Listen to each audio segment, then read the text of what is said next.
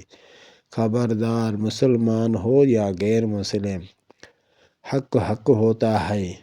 غیر مسلم بھی آپ سے حق لے سکتا ہے۔